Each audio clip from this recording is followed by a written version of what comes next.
الحمد للہ وکفا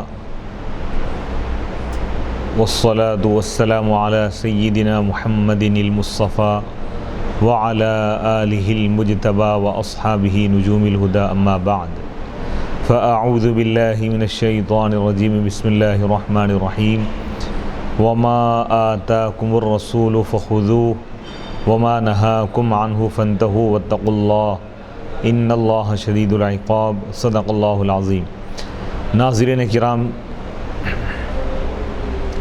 بخاری شریف صحیح بخاری کا سلسلہ وار درس جاری و ساری ہے، اور یہ جامعہ انواریہ کے زیر اہتمام اس سلسلے کو جاری و ساری رکھا گیا ہے۔ بخاری شریف کا سلسلہ وار درس جاری ہے، نماز کے احکام کا بیان چل رہا ہے، اور اس ضمن میں اس سے پہلے جو نشست ہوئی اس میں بات بتائی گئی تھی، حدیث نمبر 856 کہ نبی پاک علیہ السلام نے فرمایا جو لہسن کھائیں تو وہ ہمارے قریب نہ آئیں یا ہمارے ساتھ نماز نہ پڑھیں۔ تو اب اس کی تشریح ہے کہ اس کے متعلق علماء کرام اور فقہاء کرام کیا فرماتے ہیں، اس کا حکم کیا ہے، کیا لہسن کھا کے جانا مسجد میں حرام ہے یا مکروہ تحریمی ہے یا مکروہ تنزیہی ہے، اس کی تشریح اور تفصیل اب ہم پیش کریں گے۔ بدبو کی وجہ سے لہسن اور پیاز کھا کر مسجد میں جانے کی ممانعت اور اس سلسلے میں دیگر مسائل، علامہ ابن بطال مالکی قرطبی فرماتے ہیں ان احادیث کی فقہ یہ ہے، سمجھیے اس سے جو مسائل معلوم ہو رہے ہیں کہ لہسن کھانا مباح ہے، جائز ہے، کیونکہ آپ نے فرمایا جس نے کچا لہسن کھایا وہ ہماری مساجد میں نہ آئے، اور اس میں یہ دلیل ہے کہ جماعت سے نماز پڑھنا فرض نہیں ہے، برخلاف اہل ظاہر کے، وہ جماعت سے نماز پڑھنے کو فرض کہتے ہیں، یعنی ظاہری جو فرقہ ہے، محدثین میں ایک فرقہ وہ ہے جو حدیث کے ظاہری مفہوم کو ہی اختیار کرتا ہے، حدیث کے معنی اور اس کا مطلب اور اس کے مفہوم اور اس کی حکمت کو وہ لوگ پیش نظر نہیں رکھتے، بلکہ ظاہر حدیث میں جو حکم ہے، حدیث کے ظاہر سے جو حکم ثابت ہوتا ہے بس اسی کو اختیار کر لیتے ہیں۔ تو وہ لوگ اہل ظاہر جماعت سے نماز پڑھنے کو فرض کہتے ہیں، لیکن اس حدیث سے معلوم ہو رہا ہے کہ جماعت فرض نہیں ہے، اور لہسن کھانے کو حرام کہتے ہیں وہ لوگ۔ اور متقدمین کی ایک جماعت نے کچا لہسن کھایا ہے۔ فقہا کا اس حدیث کی توجیہ میں اختلاف ہے، بعض نے کہا آپ نے صرف کی توجیہ تشریح کے بارے میں، اس کی تفصیل کے بارے میں، اس کے معنی اور مفہوم کے بارے میں اختلاف ہے۔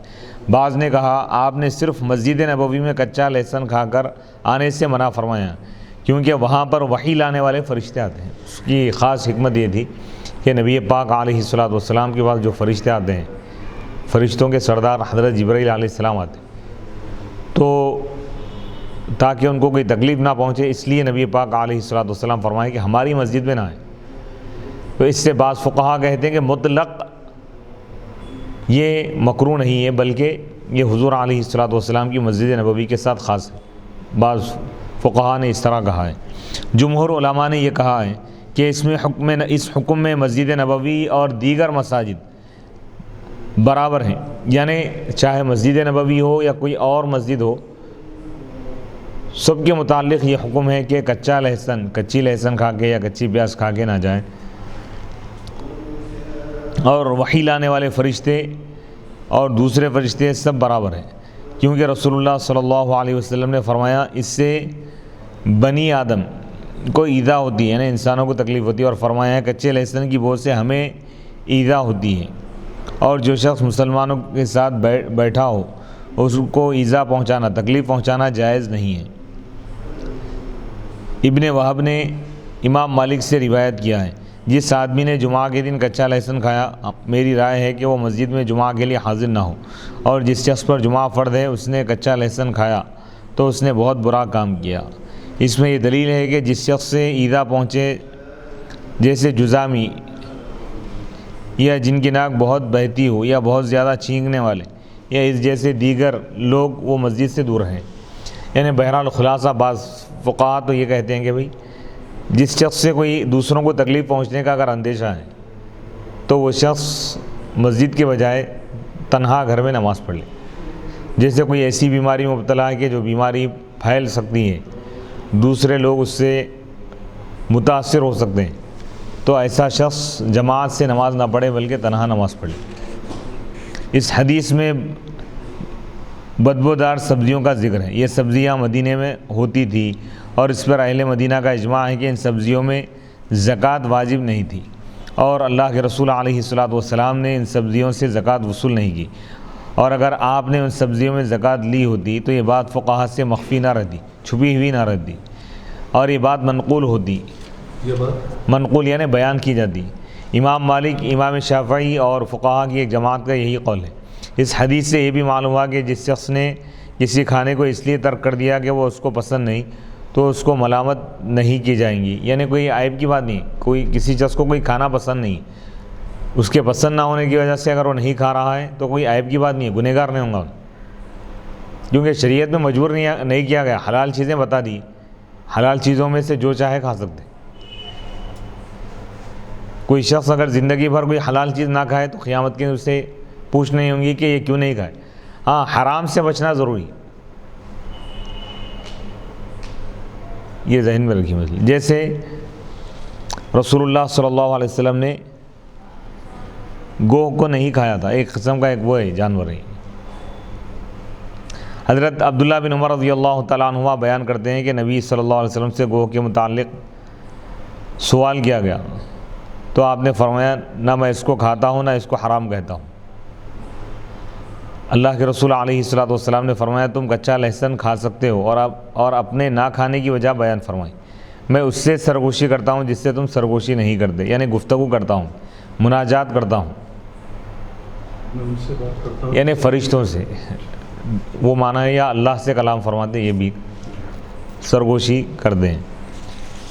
المحلب نے اس جملے کی شرح میں کہا ہے کہ اس حدیث میں یہ دلیل ہے کہ فرشتے بنی آدم سے افضل ہیں, انسانوں سے افضل ہیں. یعنی عام انسانوں سے افضل ہے, انبیاء سے افضل نہیں ہے. انبیاء تمام فرشتوں سے افضل ہیں, لیکن عام انسانوں سے فرشتے افضل ہیں.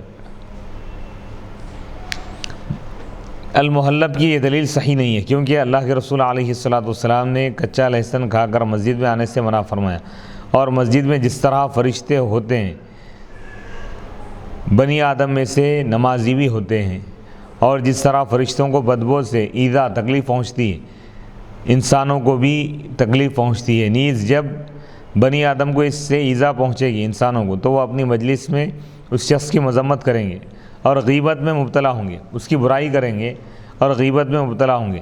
تو نبی اکرم صلی اللہ علیہ وسلم نے اس لیے کچا لہسن کھا کر مسجد میں آنے سے منع فرما دیا.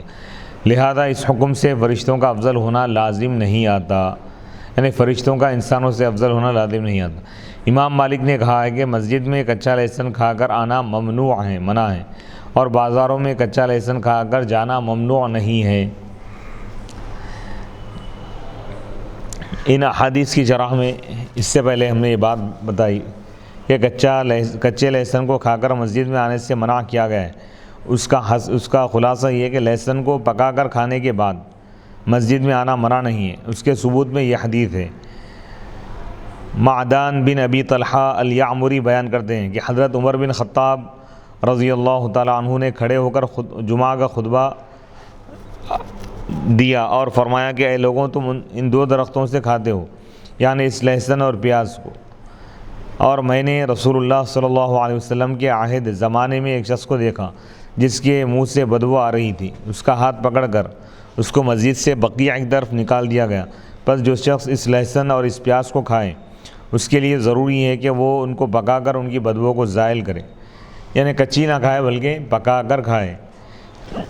اگر کسی شخص نے کچا لہسن کھایا اس کے بعد اس کی بدبو زائل ہو گئی تو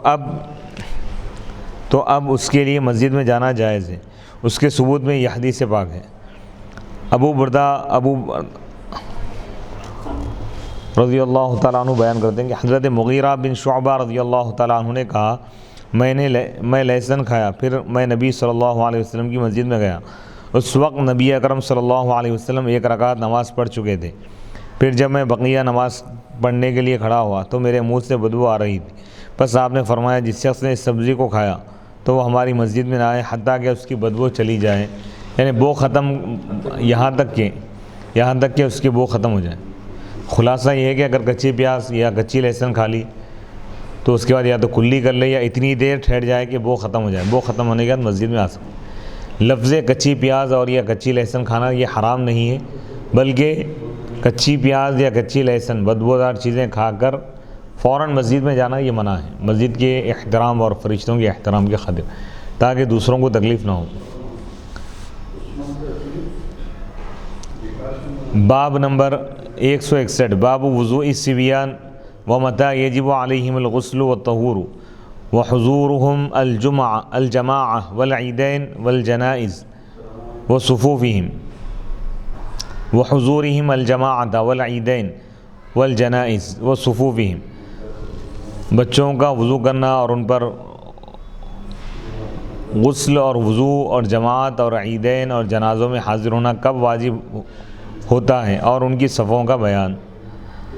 اس باب میں بچوں کے وضو کا بیان ہے اور یہ ذکر نہیں فرمایا کہ اس کا کیا حکم ہے، آیا یہ واجب ہے یا مستحب ہے۔ اگر امام بخاری کہتے یہ واجب ہے تو اگر بچہ اس کو ترک کرتا تو وہ عذاب کا مستحق ہوتا، حالانکہ ایسا نہیں ہے۔ اور اگر وہ یہ کہتے کہ یہ مستحب ہے تو اس کا تقاضا یہ ہوتا کہ اگر بچہ بغیر وضو کے نماز پڑھے تو نماز بھی صحیح ہو، حالانکہ ایسا نہیں ہے۔ اس لیے امام بخاری نے بچوں کے وضو کرنے کا حکم نہیں بیان کیا۔ بچوں کو نماز سکھانے کے متعلق یہ حدیث ہے۔ عبد الملک بن ربیع بن صبرہ اپنے والد سے اور وہ اپنے دادا سے روایت کرتے ہیں رضی اللہ تعالیٰ کہ اللہ کے رسول علیہ الصلوۃ نے فرمایا بچے کو 7 سال کی عمر میں نماز سکھاؤ، یعنی نماز کا طریقہ سکھاؤ، اور ان کو 10 سال کی عمر میں نماز نہ پڑھنے پر مارو۔ یہ روایت سنن ترمذی میں موجود ہے، سنن بیہقی میں ہے، مستدرک میں ہے، صحیح ابن خزیمہ میں ہے، کنز العمال میں ہے۔ بچوں پر غسل کب واجب ہوتا ہے اس کے متعلق عنقریب یہ حدیث آئے گی۔ حضرت ابو سعید خدری رضی اللہ تعالیٰ عنہ بیان کرتے ہیں کہ ہر بالغ پر جمعہ کے دن غسل واجب ہے۔ صحیح البخاری حدیث نمبر 858، آگے یہ حدیث آ رہی ہے۔ حدیث نمبر 857، حدثنا محمد بن المثنى قال حدثني غندر قال حدثنا شعبة قال سمعت سليمان الشيباني قال سمعت الشعبي قال أخبرني من مر مع النبي صلى الله عليه وسلم على قبر منبوذ فأمهم وصفوا عليه فقلت يا أبا عمرو من حدثك فقال ابن عباس رضی اللہ تعالیٰ عنہ۔ امام بخاری رحمۃ اللہ علیہ فرماتے ہیں کہ ہمیں محمد بن مثنیٰ نے حدیث بیان کی، انہوں نے کہا کہ مجھے غندر نے حدیث بیان کی، انہوں نے کہا مجھے شعبہ نے حدیث بیان کی، انہوں نے کہا میں نے سلیمان الشیبانی سے سنا، انہوں نے کہا میں نے شعبی سے سنا، انہوں نے کہا مجھے اس شخص نے خبر دی جو نبی اکرم علیہ الصلوۃ کے ساتھ ایک منفرد قبر سے گزرا، آپ نے ان لوگوں کی نماز پڑھائی اور انہوں نے سب بنائی۔ میں نے کہا اے ابو عمرو آپ کو یہ حدیث کس نے بیان کی؟ انہوں نے کہا حضرت عبداللہ بن عباس رضی اللہ تعالیٰ عنہما نے۔ یہ روایت بخاری شریف کے علاوہ صحیح مسلم میں ہے، سنن ابی داؤد میں ہے، سنن ترمذی میں ہے، نسائی میں ہے، سنن ابن ماجہ میں ہے، مصنف ابن ابی شیبہ میں ہے۔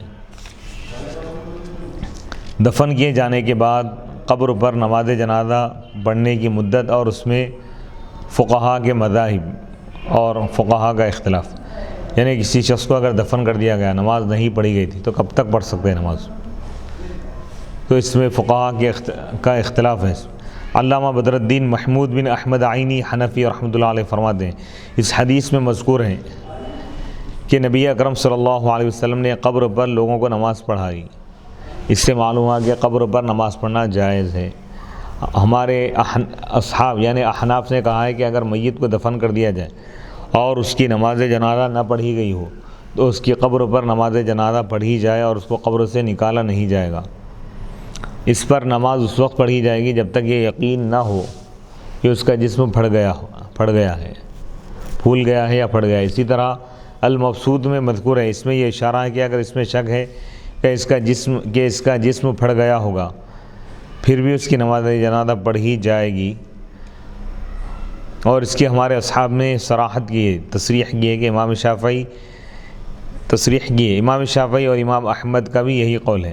حضرت عبداللہ بن عمر، حضرت ابو موسیٰ، حضرت عائشہ، ابن سیرین اور اوزاعی نے بھی اسی طرح کہا ہے۔ جسم کے پھٹنے سے پہلے نماز پڑھنے کے جواز میں ظن غالب کا اعتبار ہے۔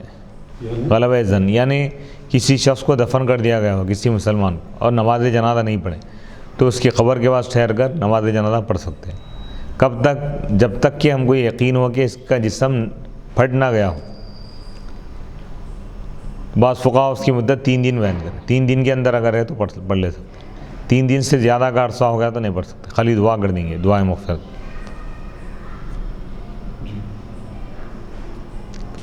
اس میں بھی 2 قول بتائے گئے۔ اگر نماز جنازہ نہیں پڑھے، قبر میں اتار دی، ابھی مٹی نہیں ڈالے تھے، تو قبر کے باہر جنازہ نکال کے پھر نماز پڑھیں۔ ہاں اگر مٹی ڈال دیے، دفن کر دیے تھے، پورا تدفین اگر ہو گئی تو قبر کے پاس کھڑے ہو کر نماز جنازہ پڑھیں گے۔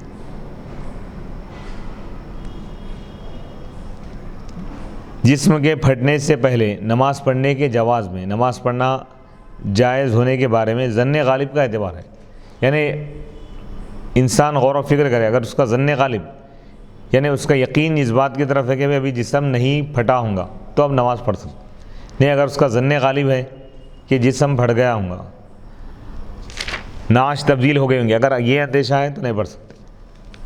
بس اگر ظن غالب یہ ہو کہ اس کا جسم پھٹ چکا ہوگا تو اس کی نماز جنازہ نہیں پڑھی جائے گی، ورنہ پڑھی جائے گی۔ اور امام ابو یوسف سے یہ روایت ہے کہ 3 دن تک اس کی نماز جنازہ پڑھی جائے گی۔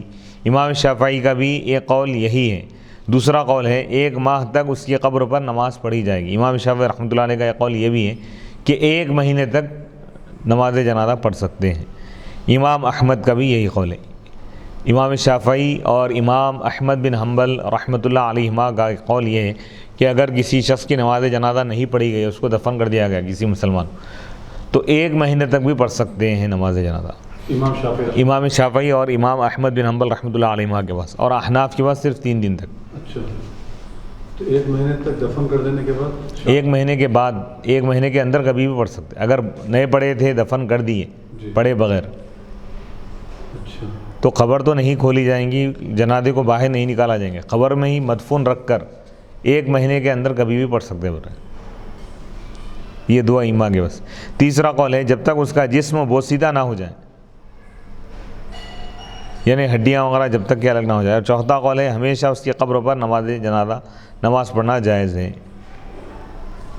اس قول کی بنا پر صحابہ کی قبروں پر بھی ان کی نماز جنازہ پڑھنی جائز ہے، لیکن اس قول کے ضعیف ہونے پر اتفاق، یعنی ہمیشہ تو نہیں پڑھ سکتے، اگر ایسا رہا تو قیامت تک سلسلہ جاری نہیں گا، ہمیشہ کی اگر اجازت دی جائے تو۔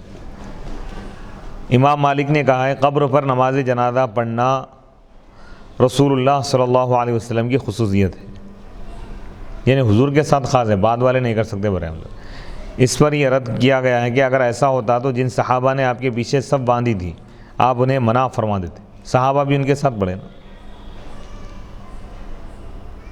حضور نماز پڑھائے قبر کے پاس نماز جنازہ، پیچھے صحابہ صف باندھے ہوئے تھے، تو امام مالک کا رد ہو رہا، اگر یہ حضور کی خصوصیت ہوتی تو حضور صحابہ سے فرماتے یہ میری خصوصیت ہے، تم لوگ نہیں پڑھ سکتے، لہذا میں ہی پڑھوں گا، ایسا نہیں فرمایا۔ تو خلاصہ یہ ہوا احناف کے پاس، احناف بول رہے ہیں، یعنی احناف کی دلیل یہ ہے کہ اگر حضور کی خصوصیت ہوتی تو صحابہ کو نماز پڑھنے سے آپ منع فرماتے تھے۔ صحابہ پیچھے سب باندھے ہوئے تھے نماز جنازہ میں، حضور نماز پڑھائے۔ اگر یہ حضور کی خصوصیت ہوتی کہ قبر پہ نماز جنازہ پڑھنے کی اگر خصوصیت حضور کے ساتھ اگر ہوتی تو صحابہ کو آپ روک دیتے۔ تو اس سے معلوم یہ ہوا یہ حضور کی خصوصیت نہیں، پوری امت کو اجازت ہے کہ اگر کسی شخص کی تدفین، کسی مسلمان کی تدفین بغیر نماز جنازہ کے اگر دفن کر دی تو احناف کے پاس 3 دن تک اس کی نماز جنازہ پڑھ سکتے ہیں، 3 دن کے اندر۔ اور امام شافعی کا قول یہی ہے۔ دوسرا قول ان کا اور امام احمد بن حنبل کا یہ ہے کہ 1 مہینے تک پڑھ سکتے ہیں۔ تیسرا قول یہ بتایا کہ جب تک اس کا جسم بوسیدہ نہ ہو پڑھ سکتے ہیں۔ چوتھا قول بتایا کہ ہمیشہ، لیکن یہ قول صحیح نہیں ہے، معتبر نہیں ہے۔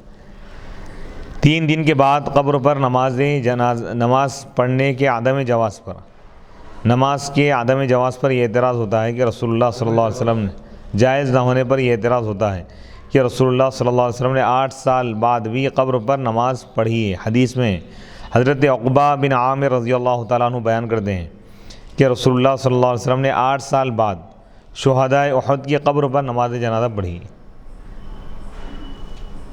صحیح البخاری حدیث نمبر 4042۔ آگے حدیث آئیں گی۔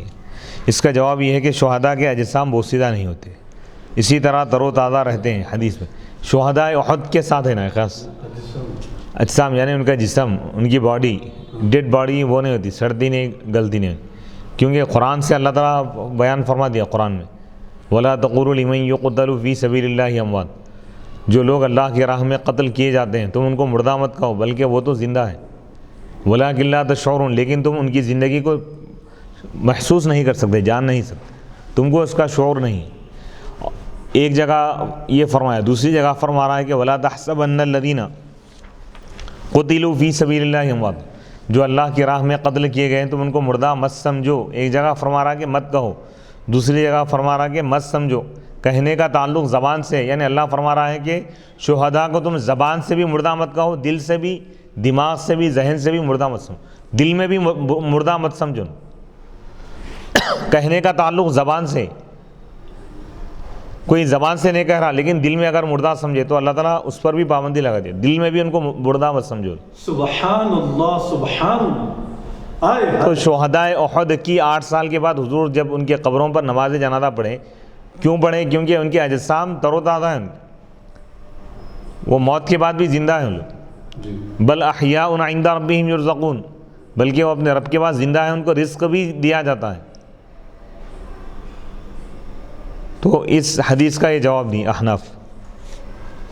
امام مالک عبد الرحمن بن ابی سعد سے روایت کرتے ہیں کہ انہیں یہ خبر پہنچی ہے کہ حضرت عمرو بن جموح الانصاری اور حضرت عبداللہ بن عمرو بن انصاری، ان دونوں کی قبروں تک سیلاب کا پانی پہنچ گیا تھا، اور یہ دونوں صحابی جنگ احد میں شہید ہوئے تھے اور ایک قبر میں مدفون تھے۔ ان کی قبر کھودی گئی تاکہ ان کی قبر کی جگہ تبدیل کی جا سکے، جب ان کو قبر سے نکالا گیا تو چینج کی جا سکے۔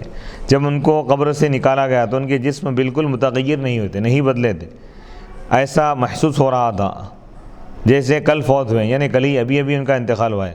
ان میں سے ایک زخمی تھا اور دفن کے وقت اس کا ہاتھ اس کے زخم پر تھا، اور اس کا ہاتھ اب بھی اس زخم پر تھا، یعنی جیسا تدفین کرے تھے ویسی اسی حالت میں تھے۔ جب اس کا ہاتھ زخم سے ہٹا کر چھوڑا گیا تو پھر اسی طرح زخم پر آ گیا۔ غزوہ احد اسی طرح زخم پر آ گیا، یعنی جیسا زخم کے مقام پر ہاتھ رکھا ہوا تھا۔ تو اتنے سال کے بعد جب ان کے جسم کو نکالا گیا تو ہاتھ اسی طرح اس زخم پہ لگا ہوا تھا، اس زخم کے مقام پر۔ پھر ہٹایا گیا، ہٹا کر چھوڑا گیا تو پھر اسی زخم پر آ کے ہاتھ رک گیا۔ اور غزوہ احد اور اس قبر کو کھودنے کے درمیان 46 سال کا عرصہ تھا، 46 سال کے بعد بھی حال۔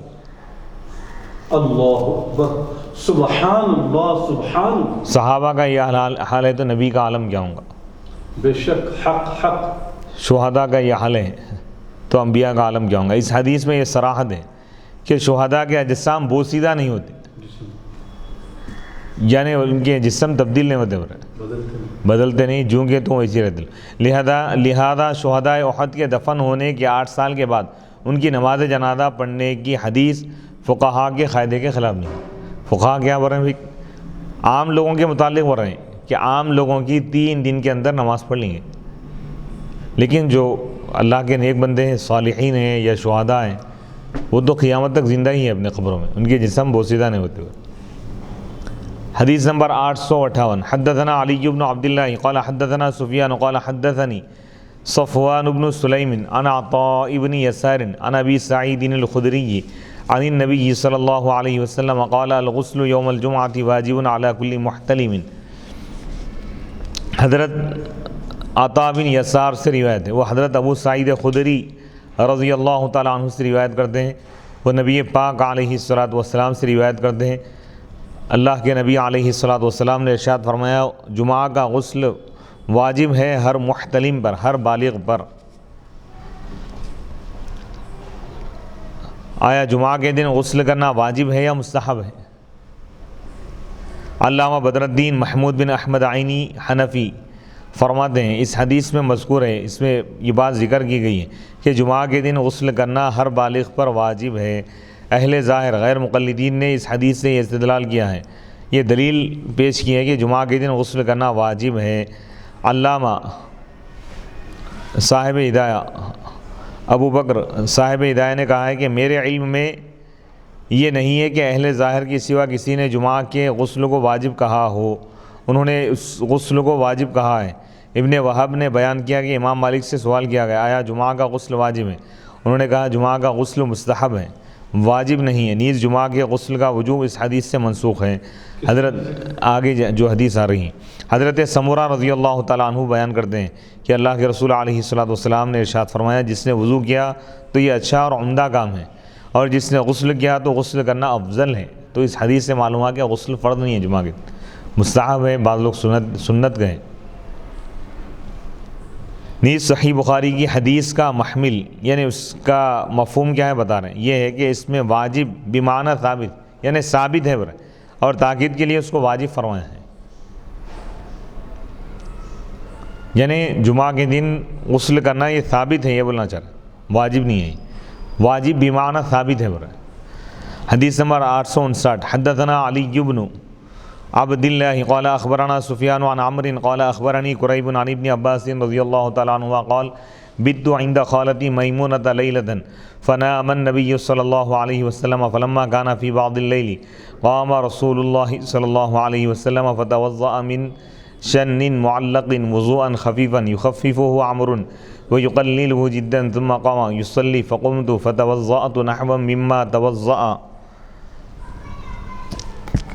ثم جئت فقمت عن يساره فحولني فجعلني عن يميني ثم صلى ما شاء الله ثم اضطجع فنام حتى نفخ فأتاه المنادي يؤذنه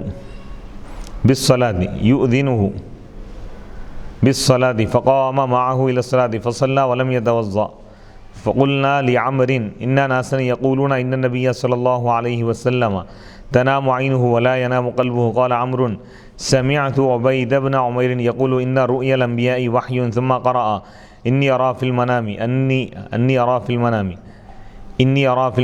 أني أذبحك۔ حضرت عبداللہ بن عباس رضی اللہ تعالیٰ عنہ سے روایت ہے، آپ فرماتے ہیں کہ میں اپنے خالہ حضرت میمونہ رضی اللہ تعالیٰ عنہ کے گھر میں ایک رات رہا، فنام النبی تو نبی پاک علیہ الصلوۃ والسلام آرام فرمائیں، سو گئے، بس جب رات کے ایک حصے میں تھے آپ کو تو اللہ کے رسول علیہ الصلوۃ والسلام کھڑے ہو گئے، اٹھ گئے، بس آپ وضو فرمائیں ایسے مشکیزے کے پانی سے معلقن جو لٹکا ہوا تھا، وضوءا خفیفا ہلکا سا وضو، یخففہ عمرو ویقللہ جدا یعنی بہت ہی کم پانی استعمال کریں، یعنی ایک مرتبہ ہو سکتا ہے اعضائے وضو دھوئے۔ ثم قام پھر آپ کھڑے ہو گئے نماز پڑھنے کے لیے، نماز پڑھتے تو میں بھی اٹھا، میں وضو کیا اسی طرح جیسا آپ وضو فرمائیں۔ ثم جی تو پھر میں آیا، فقمت تو بس میں کھڑا ہو گیا حضور کے بائیں جانب، تو آپ مجھے پھیر دیے، بس آپ مجھے اپنی دائیں جانب ٹھہرا کر دیے۔ ثم صلی پھر آپ پڑھے ماشاء اللہ جو اللہ چاہے، یعنی آپ جتنا نماز پڑھنا تھا پڑھے، جتنی رکعتیں۔ ثم اضطجع پھر آپ لیٹ گئے، بس فناما پس آپ لیٹ گئے، پھر آپ سو گئے، حتی نفخ یہاں تک کہ آپ خراٹے لینے لگے، آواز آنے لگی، فاتاہ المنادی تو آپ کے پاس منادی مؤذن آئی آپ کو اطلاع دینے کے لیے، بالصلاۃ نماز کی یعنی فجر کی نماز کی۔ فقام پس آپ کھڑے ہو گئے، معہ ان کے ساتھ، الی الصلاۃ نماز کے لیے، فصلی پس آپ نماز پڑھے اور وضو نہیں بنائے۔ قلنا لعمر تو ہم نے عمر سے کہا، پوچھا کہ بے شک لوگ یہ کہتے ہیں کہ نبی پاک علیہ الصلوۃ والسلام کی آنکھ سوتی ہے لیکن آپ کا دل نہیں سوتا، تو عمر نے کہا میں عبید بن عمیر کو یہ کہتے ہوئے سنا، ان رؤیا الانبیاء وحی انبیاء کا خواب بھی یہ وحی ہے۔ ثم قرأ پھر وہ یہ آیت پڑھے، قال یا بنی انی ارا فی المنام انی، حضرت ابراہیم علیہ السلام جو فرمائیں انی ارا بے شک میں دیکھ رہا ہوں، فی المنام خواب میں، انی اذبحک کہ میں تم کو ذبح کر رہا ہوں۔ یہ خواب یہ وحی ہے، یہ شریعت ہے ان کی خواب، انبیاء کی خواب بھی شریعت ہے۔ سورہ صافات آیت نمبر 102۔ تو یعنی وضو کی نیند کی وجہ سے حضور کا وضو نہیں ٹوٹتا تھا، تہجد پڑھے آپ، تہجد پڑھ کے سو گئے، پھر مؤذن صاحب آیا، آپ کو پھر بیدار کیا، آپ اٹھ کے سیدھا نماز کے لیے کھڑے ہوئے، وضو نہیں بنائے، تو نیند کی وجہ سے آپ کا وضو نہیں ٹوٹتا۔ نبی کے علاوہ جتنے لوگ بھی اگر وضو بنا کر سو جائے تو نیند کی وجہ سے وضو ٹوٹ جاتا ہے تمام لوگوں کا۔ تو نبی کی شان دیکھیے، نیند کی وجہ سے پوری امت کا وضو ٹوٹ سکتا ہے، ٹوٹ جاتا ہے، لیکن نبی کا وضو نہیں ٹوٹتا۔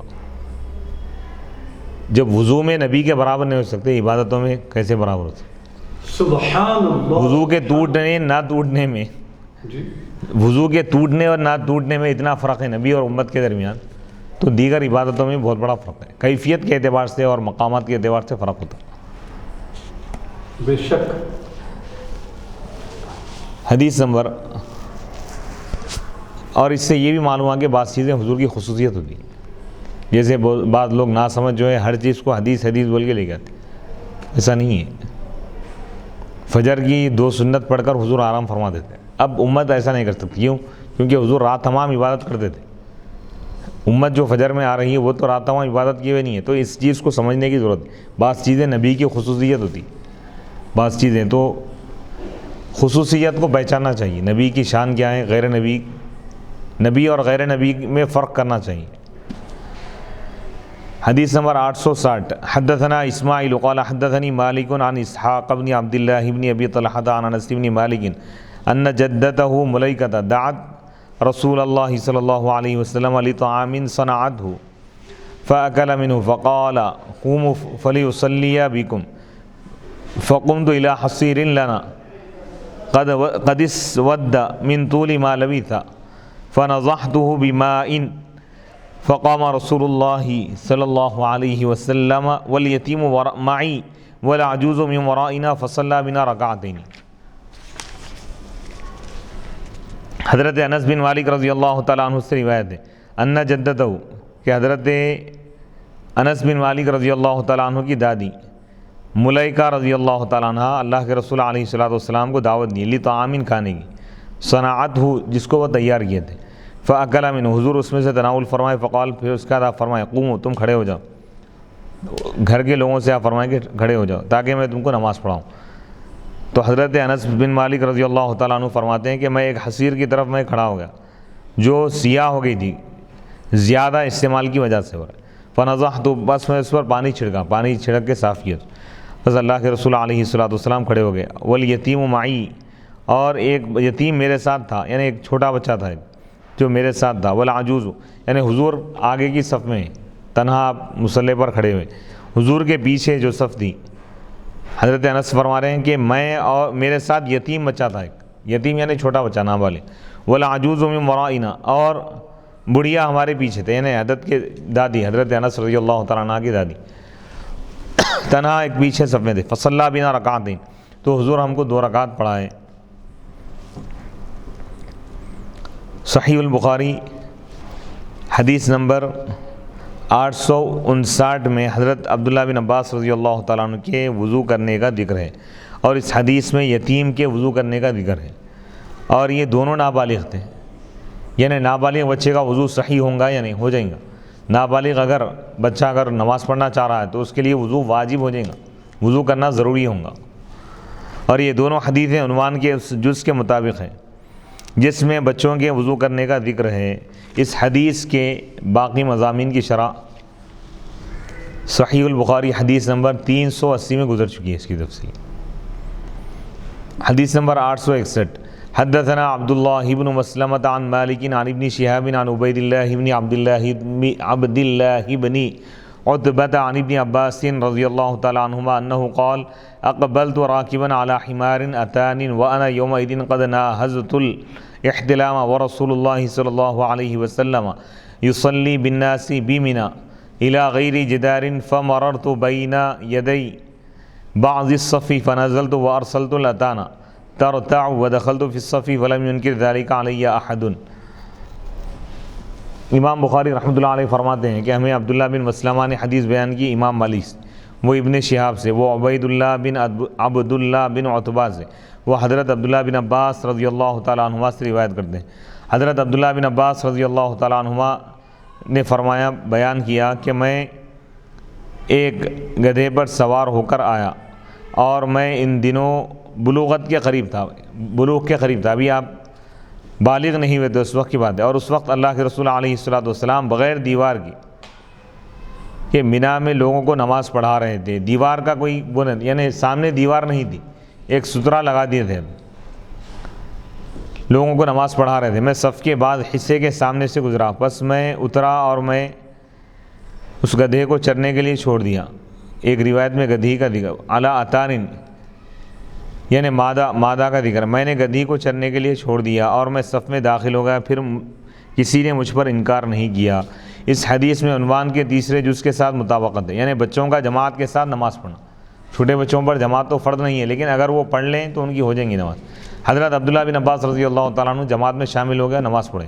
امام بخاری اس سے استدلال کر رہے ہیں کہ نابالغ بچے مسجد میں یا جماعت میں شامل ہو سکتے ہیں. جن پر نماز فرض نہیں ہوئی، اس کا یہ مطلب نہیں کہ وہ نماز پڑھ ہی نہیں سکتے، بلکہ ان کو نماز کی تعلیم دینے اور ترغیب دینے کا حکم دیا گیا 7 سال کی عمر سے. اس حدیث کے دیگر امور کی شرح صحیح البخاری حدیث نمبر 76 میں گزر چکی ہے. وہاں اس کا عنوان تھا بچوں کا سماع حدیث کب صحیح ہوتا ہے. حدیث اگر سن لیے بچے تو ان کا سننا کب صحیح ہوگا. اس میں اور ایک بات یہ ہے کہ اگر سامنے سترا ہو امام کے سامنے، اور سترے کے سامنے سے اگر کوئی گزر رہا تو گنہگار نہیں ہوں. حدیث نمبر 862. حدثنا ابو الیمانی قال اخبرنا شعیب عن الزہری قال اخبرنی عروۃ بن الزبیر ان عائشہ رضی اللہ تعالی عنہا قالت اعتم النبی صلی اللہ علیہ وسلم وقال عیاش حدثنا عبد الاعلی حدثنا معمر عن الزہری عن عروۃ عن عائشہ رضی اللہ تعالی عنہا قالت اعتم رسول اللہ صلی اللہ علیہ وسلم فی العشاء حتى ناداه عمر قد نام النساء والصبيان فخرج رسول الله صلى الله عليه وسلم فقال إنه ليس أحد من أهل الأرض يصلي هذه الصلاة غيركم ولم يكن أحد يومئذ يصلي غير أهل المدينة. امام بخاری رحمۃ اللہ علیہ فرماتے ہیں کہ ہمیں ابو الیمان نے حدیث بیان کی. انہوں نے کہا ہمیں شعیب نے خبر دی زہری سے. انہوں نے کہا مجھے عروہ بن زبیر نے خبر دی. انہوں نے بیان کیا کہ نبی اکرم صلی اللہ علیہ وسلم نے یعنی عشاء کی نماز میں آپ نے زیادہ اندھیرا ہونے کے بعد آپ نے ادا فرمائی. اعتم یعتم کے معنی آتے ہیں اندھیرا کر دینا.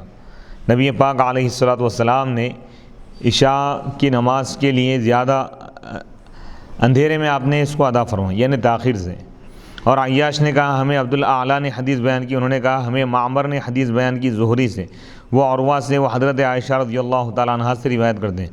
انہوں نے بیان کیا کہ حضرت عائشہ صدیقہ رضی اللہ تعالیٰ عنہ نے کہا کہ نبی صلی اللہ علیہ وسلم نے عشاء کی نماز میں اندھیرا کر دیا، یعنی تاخیر سے ادا فرمائے، بہت اندھیرا ہونے کے بعد ادا فرمائے.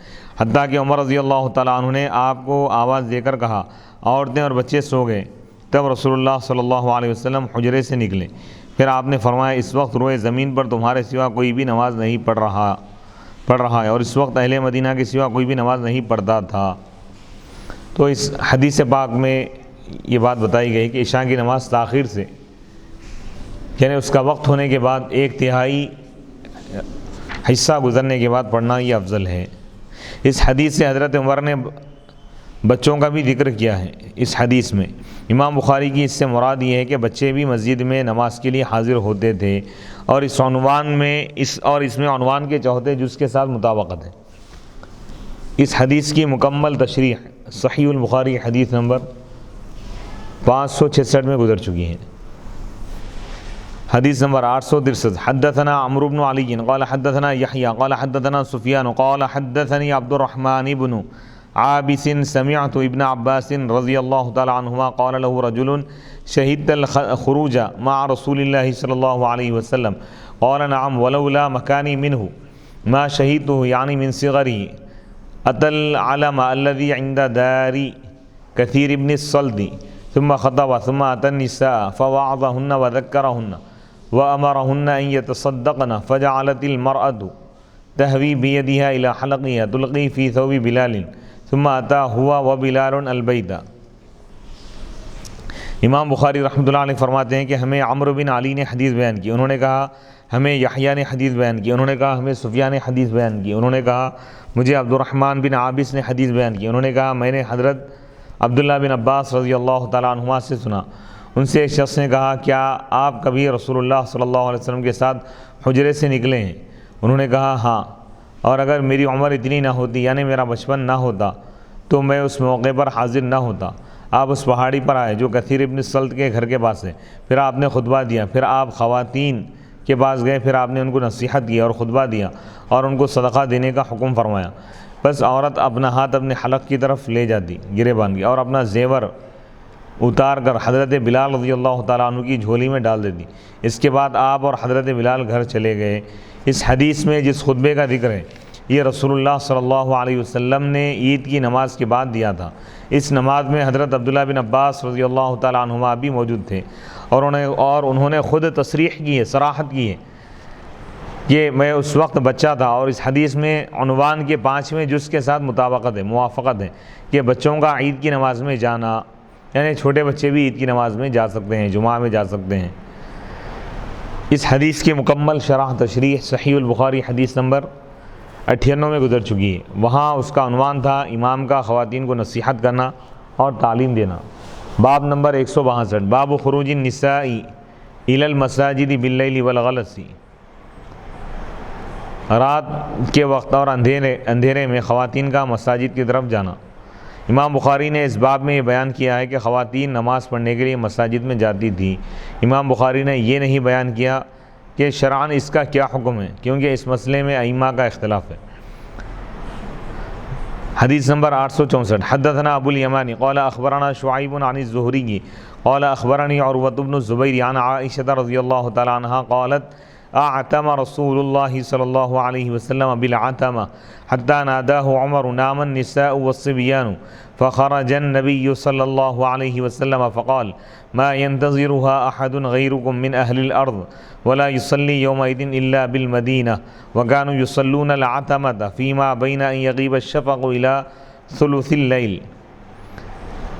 امام بخاری رحمۃ اللہ علیہ فرماتے ہیں کہ ہمیں ابو الیمان نے حدیث بیان کی، انہوں نے کہا ہمیں شعیب نے خبر دی زہری سے، انہوں نے کہا مجھے عروہ بن زبیر نے خبر دی حضرت عائشہ صدیقہ رضی اللہ تعالیٰ عنہ سے، انہوں نے کہا حضرت عائشہ صدیقہ رضی اللہ تعالیٰ عنہ نے ارشاد فرمایا اللہ کے رسول علیہ الصلوۃ والسلام نے عشاء کی نماز میں اندھیرا فرما دیا، یعنی تاخیر سے آپ بہت زیادہ اندھیرا ہونے کے بعد عشاء کی نماز ادا فرمائیں، حتیٰ کہ حضرت عمر رضی اللہ تعالیٰ عنہ نے آپ کو آواز دی کہ عورتیں اور بچے سو گئے، یعنی چھوٹے بچے اور خواتین عشاء کی نماز کے انتظار میں تھے۔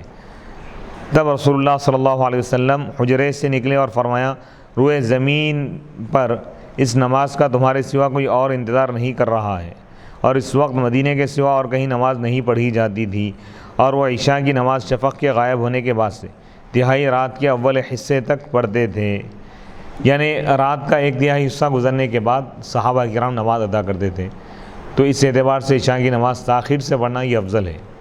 نماز پڑھنے کے لیے عورتوں کے مسجد میں جانے کے متعلق فقہائے مالکیہ کا نظریہ، علامہ ابو الحسن علی بن خلف ابن بطال مالکی فرماتے ہیں عورت کے لیے جائز نہیں ہے کہ وہ اپنے خاوند یا سرپرست کی اجازت کے بغیر مسجد میں جائے، اور خاوند کو چاہیے یعنی شوہر کو چاہیے کہ وہ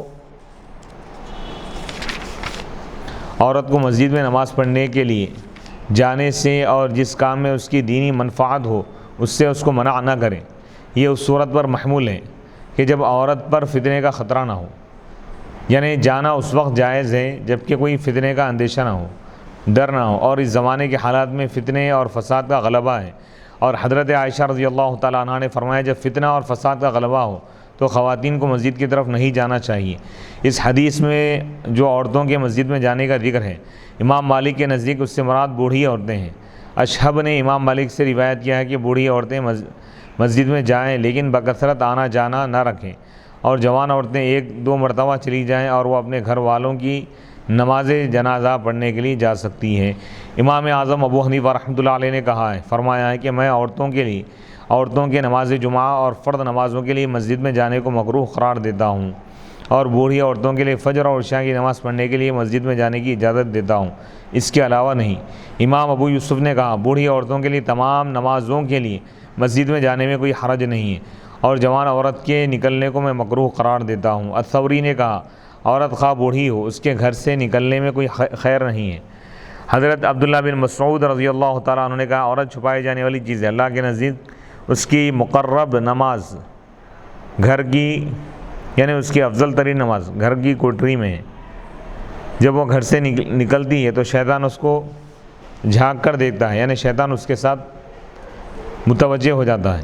ابراہیم نخعی رحمۃ اللہ علیہ اپنے گھر کی خواتین کے جمعہ اور جماعت کے لیے مسجد میں جانے کو مکروہ کہتے تھے۔ نماز کے لیے خواتین کے مسجد میں جانے کے متعلق فقہائے حنبلیہ کا نظریہ۔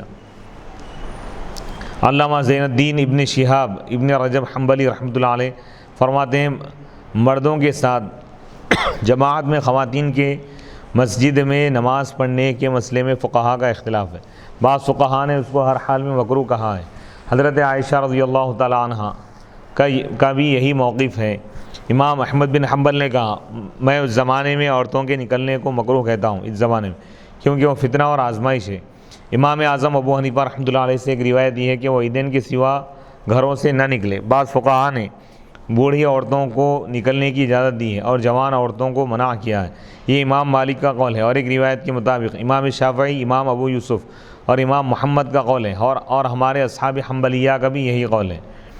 نماز کے لیے خواتین کے مسجد میں جانے کے متعلق فقہائے شافعیہ کا نظریہ علامہ یحییٰ بن شرف النووی الشافعی رحمۃ اللہ علیہ فرماتے ہیں عورتوں پر جماعت فرض نہیں ہے، فرض عین نہ فرض کفایہ، لیکن ان کے لیے جماعت سے نماز پڑھنا مستحب ہے۔ پھر اس میں دو صورتیں ان کے حق میں مردوں کی طرح جماعت سے نماز پڑھنا مستحب ہے، اور زیادہ صحیح ہے کہ ان کے حق میں مردوں کی طرح جماعت سے نماز پڑھنا مؤکد نہیں، اس کی تاکید نہیں ہے، اس لیے ان کا جماعت کو ترک کرنا مکروہ نہیں ہے، اور مردوں کے حق میں جماعت کو ترک کرنا مکروہ ہے۔ اس کے باوجود ہم کہتے ہیں کہ ان کے حق میں جماعت سے نماز پڑھنا سنت ہے، اور گھروں میں ان کا جماعت سے نماز پڑھنا افضل ہے۔ اور اگر وہ مسجد میں جماعت کے ساتھ نماز پڑھنے کا ارادہ کرے تو جوان عورتوں کے لیے مکروہ ہے اور بوڑھی عورتوں کے لیے مکروہ نہیں ہے۔ نماز کے لیے خواتین کے مسجد میں جانے کے متعلق فقہائے احناف کا نظریہ علامہ بدر الدین محمود بن احمد عینی حنفی فرماتے ہیں صاحب ہدایہ نے کہا ہے کہ عورتوں کے حق میں جماعت سے نماز پڑھنے کے لیے مسجد میں حاضر ہونا مکروہ ہے، اور شارحین نے کہا ہے کہ اس سے مراد ہے جوان عورتوں کا جانا مکروہ ہے، اس سے تمام جماعت مراد ہیں، خواہ جمعہ کی جماعت ہو، عید کی جماعت ہو، نماز کسوف کی جماعت ہو یعنی سورج گرہن کی جماعت ہو، یا نماز استسقاء کی جماعت ہو۔ امام شافعی رحمۃ اللہ علیہ نے کہا ہے کہ ان کا گھر سے نکلنا مباح ہے۔ ہمارے اصحاب نے یعنی احناف نے کہا ہے کہ ان کے گھر سے نکلنے میں فتنے کا خوف ہے اور حرام کا سبب ہے، اور جو حرام کا سبب ہو وہ حرام ہے، اور خاص طور پر اس زمانے میں جب کہ فساد اور بے راہ روی عام ہو چکی ہے۔ صاحب ہدایہ نے کہا ہے کہ بوڑھی عورت بے راہ روی یعنی گناہ اور شریعت سے لوگ جو ہٹ گئے ہیں، یہ چیز کیا ہے، بے دینی عام ہو گئی۔ صاحب ہدایہ نے کہا ہے کہ بوڑھی عورت فجر اور مغرب اور عشاء میں گھر سے نکلے تو کوئی حرج نہیں، کیونکہ اس وقت امن ہوتا ہے۔ یہ امام اعظم ابو حنیفہ رحمۃ اللہ علیہ کا موقف ہے، اور امام ابو یوسف اور امام محمد نے یہ کہا ہے کہ بوڑھی عورت تمام نمازوں کے لیے گھر سے نکلے، کیونکہ اس کی رغبت کم ہوتی ہے۔ اور حسن بن زیاد نے امام اعظم ابو حنیفہ رحمۃ اللہ علیہ سے یہ روایت بیان کی ہے کہ خواتین نماز کے لیے گھر سے نکلیں اور آخری صفوں میں کھڑی ہوں اور مردوں کے ساتھ نماز پڑھیں، کیونکہ وہ جماعت کی اہل ہیں۔ یعنی مردوں کے ساتھ نماز پڑھنے سے یہ مراد نہیں ہے کہ بالکل ان کے بازو آگے ٹھڑ جائیں، بلکہ مردوں کی جماعت کے ساتھ نماز پڑھیں، مرد آگے کی صف میں ہوں گے، خواتین پیچھے کی صف میں ہوں گی، کیونکہ وہ جماعت کی اہل ہے اور مردوں کے تابع ہیں۔ اور امام ابو یوسف نے امام اعظم ابو حنیفہ رحمۃ اللہ علیہ سے یہ روایت بیان کی ہے کہ خواتین نمازوں کی تعداد میں اضافے کے لیے مسجد میں آئیں اور مسجد کے کونے میں کھڑی ہو اور نماز نہ پڑھیں، کیونکہ نبی صلی اللہ علیہ وسلم نے حائضہ عورتوں کو اسی طرح کا حکم دیا ہے، یعنی نماز نہ پڑھنے کا، کیونکہ وہ نماز کی اہل نہیں ہے۔ حدیث نمبر 865 حدثنا عبید اللہ بن موسیٰ عن حنظلۃ عن سالم بن عبد اللہ عن ابن عمر رضی اللہ تعالی عنہما عن النبی صلی اللہ علیہ وسلم قال اذا استأذنكم نساؤكم بالليل إلى المسجد فأذنوا لهن تابعه شعبة عن الأعمش عن مجاهد عن ابن عمر عن النبي صلی اللہ علیہ وسلم۔ حضرت عبداللہ بن عمر رضی اللہ تعالیٰ عنہما سے روایت ہے، وہ نبی پاک علیہ الصلوۃ والسلام سے روایت کرتے ہیں، نبی اکرم علیہ الصلوۃ والسلام نے ارشاد فرمایا اذا استأذنکم جب تم سے تمہاری عورتیں اگر اجازت طلب کریں باللیل الی المسجد رات میں مسجد جانے کی اگر اجازت مانگے تو تم ان کو اجازت دے دو۔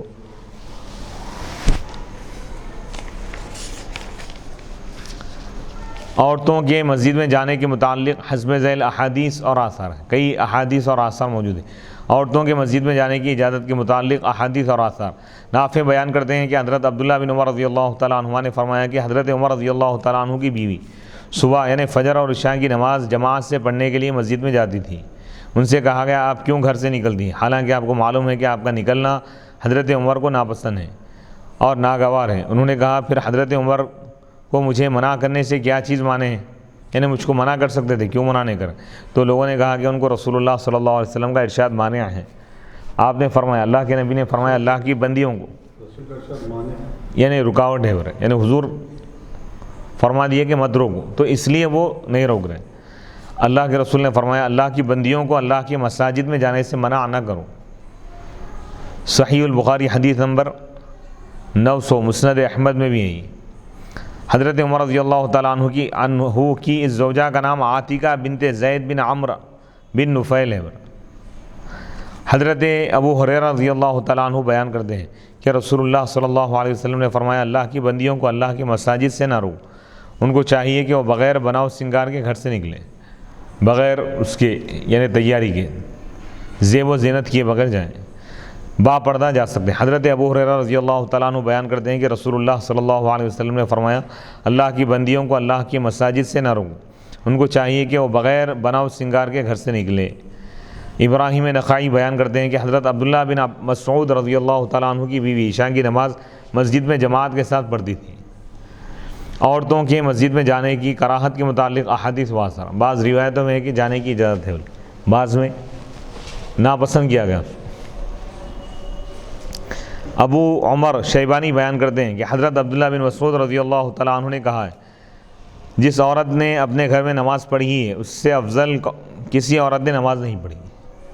حدیث ہے یہ حدیث ہے، صحابی کا قول ہے، ما سوا اس عورت کے، سوائے اس عورت کے جس نے مسجد حرام میں نماز پڑھی، یا وہ بوڑھی عورت جس نے اپنے پرانے موضوع میں نماز پڑھی ہو۔ یعنی یہ بتا رہے ہیں کہ گھر میں نماز پڑھنا افضل ہے، خواتین کا گھروں میں نماز پڑھنا افضل ہے، مگر یہ کہ اگر حج کے لیے چلے گئے یا عمرے کے لیے گئے تو مسجد حرام میں جو نماز پڑھ رہا ہے اس کی فضیلت رہیں گی، وہاں پہ نہیں روکیں گے۔